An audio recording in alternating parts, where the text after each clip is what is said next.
Welcome to the Productivity Podcast. Just me today, and it's a short one. Last week, lots of travelling, so I was in Dusseldorf at Euroshop for the #1 retail trade fair. We'll come back to that in a second, and I'll give you my views, but just wanted to touch on what's been happening in retail this week.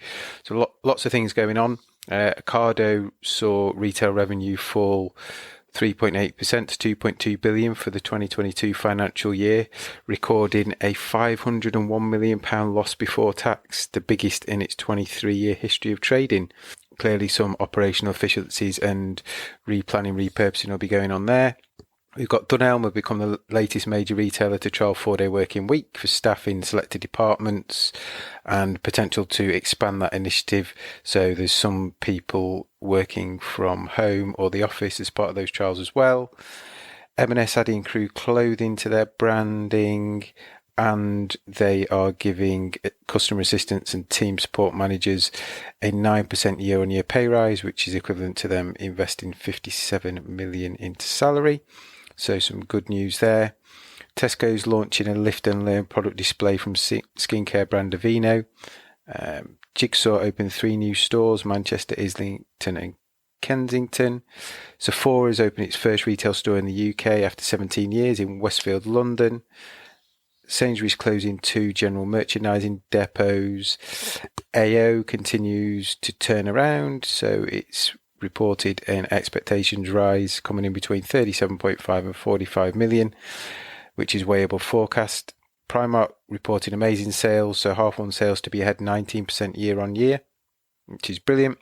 And then we've also got Morrison's, who have just announced that they're putting 1,000 jobs at risk and planning to switch off 83 maintenance suppliers. Waitrose going on a big store revamp across 332 stores. WH Smith, who are targeting paper chase customers with the new Curiosity stationery stores. Lots happening in retail. Seems to be this big trend towards people offering a 4-day working week. So again, it'd be interesting in 6, 12, 18 months time to see how far that's gone or if people start to pull back. But certainly lots and lots of changes in the way that people are thinking about working and how they're offering that to colleagues, which is good to see. So let's get on to Euroshop. As I said, held in Dusseldorf. Interesting trying to get there as there was a strike at Dusseldorf airport from the baggage handlers. So I know lots of people had to change plans and travel. Luckily my plane was fine, but we got there. And then unfortunately on the Tuesday and Wednesday there was public transport. So no trains, buses, trams. So challenging time for everybody who's gone across there, but amazing to see. My first trip. If you think of NEC, for those that have ever been, or if you've been to NRF, the big halls there, this is on a completely different scale. So I think it's about 10 halls altogether, massive venue just on the outskirts of Dusseldorf, and primarily shop fit, lots of mannequins, lots of lights, lots of pieces around energy efficiency, sustainability, so how you reuse those bits of shop fit, how they don't go into waste. Really interesting to see, slightly outside of my zone, but nevertheless interesting to see. But also lots of retail technology as well. I had the pleasure of speaking on the iTab stand, which won lots of awards. I've put a video on my LinkedIn account and you'll be able to see there's a kind of drone shot around the stand, a massive stand, looked amazing. So won awards for best stand at the show, but there was a till area showing SCO belted tills. There was a fashion area showing mannequins and virtual fitting rooms. There was an area that demonstrated the work that they're doing in supermarkets with barriers and merchandising and lockers. So some really amazing bit, and the speakers corner, of course, where there was lots of amazing speakers. Big focus on the show in the retail part around a couple of areas, I'd say.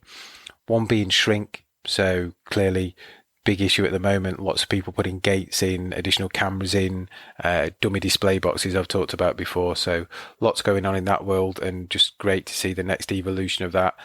How we're making it easier to control shrink, but not making it onerous for customers. So that next generation of gates where you maybe scan your receipt on the way out when you've paid at the self-checkout. So all those good things are in play. Lots of electronic shelf edge labels again. So when I talked about that in our reflections from NRF, so lots of innovation in that area. The labels are becoming smarter, so it can help pick by light. It can help with out of stocks. You can have the cameras that are facing the shelves from the other side that are looking at availability. So that area is really, really growing. Cost of ownership starting to come down in different models, which is good. And again, we're seeing lots of retailers that we're working with starting to think about trials, if not implementing. And we've worked with a couple that have actually implemented in full store and are seeing some amazing benefits. Lots there, lots on self-checkout again. Say there was plenty on the iTab stand to give food for thought, certainly around speed of payment, ease of payment, and then linking that into shrink. So how do you complete that cycle without making it onerous for the customers? Lots on communication. So the Work Jam team were there talking about frontline comms, how you bring all that together, how you drive tasks down to store, how you keep the team engaged, how you maybe link that to your schedules and time recording. So good to see the team there as well. And they're doing lots of great work with retailers. So we'll tag them in this post when it goes out, and you'll be able to link to their website. So for me, reflections on the show follow the same theme as NRF, if not slightly different positioning in terms of lots more on shop fit and that kind of thing, but the retail tech that was there absolutely follows that same theme. Next year's Eurosis, which is the kind of sister event to Euroshop, so I think that's a lot more tech focused. So again, never been, but interesting if we manage to get across to that next year. But I would urge you, if you've not had a chance to look at Euroshop, look at the website, check out the video on my LinkedIn of the iTab stand.